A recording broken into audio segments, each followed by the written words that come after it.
Hey there, my friends, it's Brad the Bearded Piper, and I hope you all are having a great day. I'm going to start this video out with a rant. In 2007, when we moved into this house, we had great Verizon cell phone signal. We had Verizon since we got married in '98.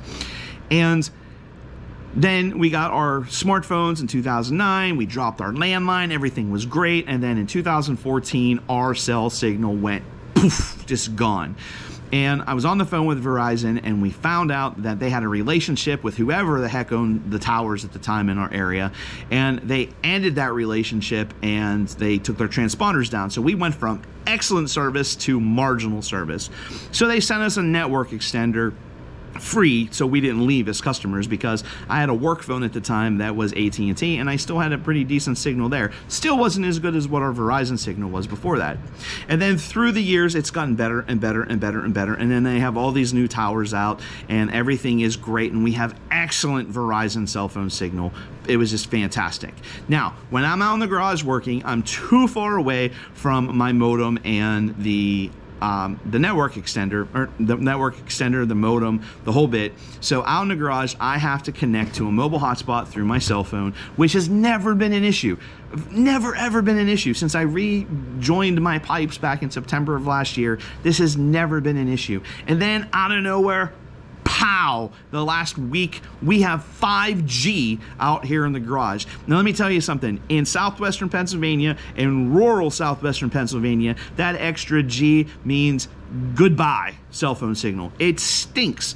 We had all of our bars. Everything was going great. My tablet, my laptop, everything off my mobile hotspot worked almost as fast, if not as fast, as it did with my Xfinity service in the house. And now I'm at 5G, and it takes forever for things to download. Yeah, I know it's got to go from my laptop to my phone, from my phone to space, and then back to my phone and back to my laptop, because it's, you know, everything's got to go to space and come back down, because that's where the cloud is. Its clouds are up there.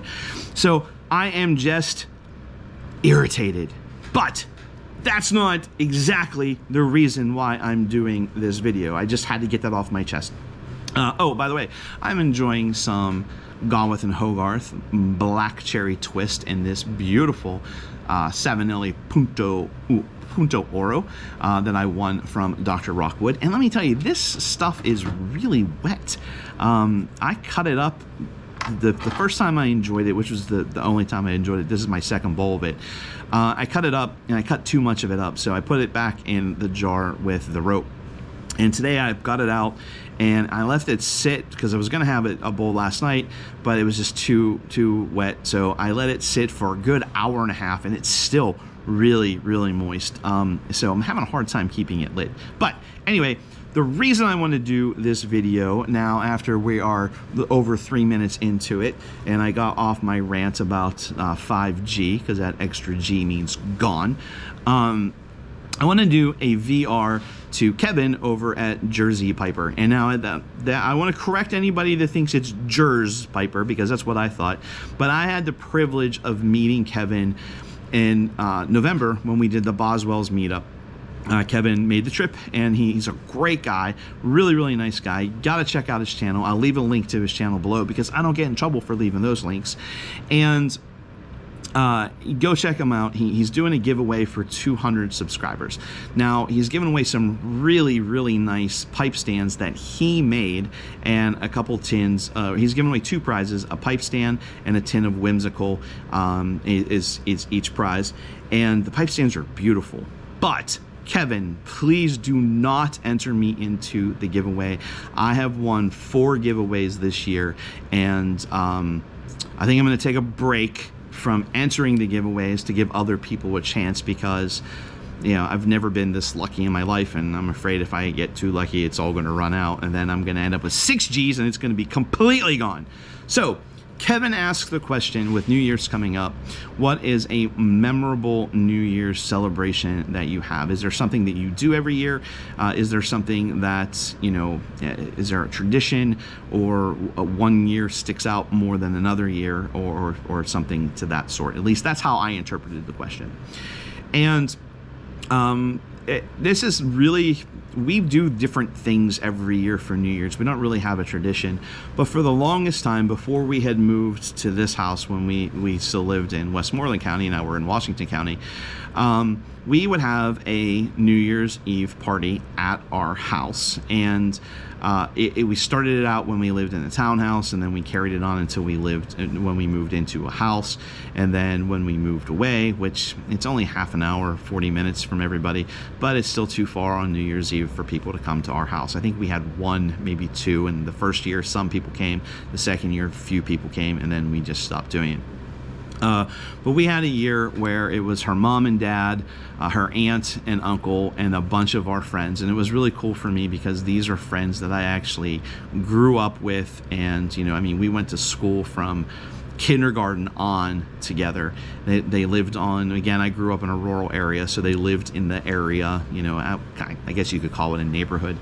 And we had a really, really great time. We played a game called Dirty Minds, and my mother-in-law and my wife's aunt, which would be my mother-in-law's sister, were really deep into the wine, and they were so funny. If you're not familiar with the game Dirty Minds, the idea is you get clues, and the clues lead you down the path that it could have a dirty answer, but the answers are all very clean and they're not dirty at all. And the one that had us rolling, laughing, and just, I'll never forget it. I mean, you're talking, we've lived in this house for 15 years, so it's probably been 17 years ago that this happened. One of the questions, one of the things was, it's a name for a woman, okay? That's the first clue. And then if you don't get it, you get the second clue. It's a 4-letter name for a woman. And then the last clue was it ends in U-N-T. And of course, my mother-in-law screams the dirty word. I mean, just screams it. Her hands go up in the air, and everyone erupted in laughter because, you know, we all know that word is very taboo. And we were just laughing really hysterically. And she's like, it has to be that. And it turns out it's aunt, A-U-N-T, you know? So it was just a really, really fun night. I really, really enjoyed that night. And then probably one of the more recent ones, we used to have a dock diving facility in our area, and if you're not familiar with dock diving, there's a 40-foot dock where your dog runs down. It's 2 foot off of a pool. They run down, they jump into the pool, and the pool is, I think, 40 feet long as well. So it may even be longer than that now because some of the whippets can really get out there. And for the last couple of years, we took our dogs and they had a New Year's Eve party, and it was just really fun because you could run your dogs and jump them, and we hung out with friends and we had food, and it was just a really, really good time. And since then, they had a problem with the building. The landlord didn't do any of the upkeep on the building that they promised them that they would do. They didn't do anything at all, and they said that we can't keep this lease up because, I mean, the roof was leaking. Sorry, that was my phone ringing. The roof was leaking, the heat wasn't working, they had all kinds of issues, and the landlord wasn't keeping up with it. It was an old glass factory. So this year, we're going to see Jeff Dunham in Pittsburgh on New Year's Eve, or I think it's a 3 o'clock show, and then we're going out to dinner with friends, and then we're probably just going to come home, hang out with the dogs, and maybe watch the ball drop. So Kevin, there you go. There's my answer of the one of the funniest from years ago, one of the best from modern times, and then what we're actually doing this year. Now, I will say the worst New Year's Eve that we've ever had is a couple years ago. My wife was really, really sick, but you know, she's pretty much slept through it. She had a really nasty cold. She might have even been the flu. But a few years ago, it was the first year that we did dock diving, and at that time, I was not into doing a lot of the dog stuff, and I was irritated that we were going to dock diving. I wanted to do something other than going and doing dock diving. But we went, and then around 9 o'clock, I realized that our old dog, Glory, is really terrified of, at the time, I mean, she was probably 12 years old. she didn't like loud booms. And since we live in a rural area, once midnight hits, people go outside and they shoot their shotguns, they set off fireworks. It's just a huge thing that a dog that doesn't like those sounds was going to have an issue with. So I realized that she was still out. We should have crated her before we left. And I told my wife, I have to run home. I have to put Glory in a crate, and then I'll be back. And I'll be back before midnight. We lived a half an hour away. It would have been a big deal. And she's like, no, no, no, she'll be fine. She'll be fine. She'll be fine. So when we got home around 2:30 in the morning, we found out that she was okay, but my dog Kimber, we had a piece of linoleum on top of the hardwood that was protecting the floor.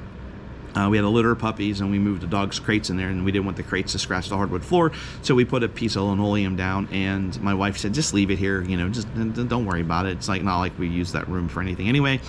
And Kimber had dug up the corner of the linoleum. I didn't really dig it up. I mean, it didn't fit the whole room.